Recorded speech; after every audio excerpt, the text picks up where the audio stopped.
நீங்க பாக்குற இந்த கோபுரம் திருவண்ணாமலை அண்ணாமலையார் கோவில்ல இருக்கக்கூடிய வடக்கு கோபுரம். இந்த வடக்கு கோபுரத்துல இருந்து கொஞ்சம் தூரம் நம்ம உள்ள போனோம்னா இந்த இடத்துல ஒரு கோவில் தெரியுது பாத்தீங்களா, ஒரு பழமையான கோவில். இந்த கோவில்ல இருந்த ஒரு பெண் சித்தரால தான் இந்த மிகப்பெரிய இந்த வடக்கு கோபுரமே கட்டப்பட்டது.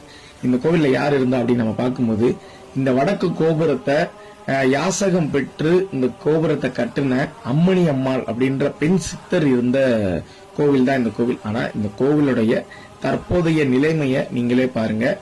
எத்தனையோ பேர் சொல்ல போனா கிரிவலத்துக்காக 2 லட்சம் பக்த கோடிகள் வரக்கூடிய ஒரு இடத்துல ஒரு மிகப்பெரிய வடக்கு கோபுரத்தை கட்டி கொடுத்த அம்மணி அம்மாளுடைய கோவில் தற்போது அழியும் தருவாயில இருக்கிறத நீங்களே பார்க்கலாம். அந்த ஒரு குச்சியில தான் அந்த மேல் கூரையை தாங்கி நிற்குது. அந்த அளவுக்கு மோசமா அந்த கோவில் எல்லாமே இருக்குதுங்க. தயவு செஞ்சு நிறைய பேருக்கு பகிர்ந்து தெரியப்படுத்துங்க. எனக்கு இந்த காணொலியை பகிர்ந்தது யாரு அப்படின்னா நம்ம தமிழர் குலத்துல பயணிக்கக்கூடிய திரு பிரபு அவங்க தான்.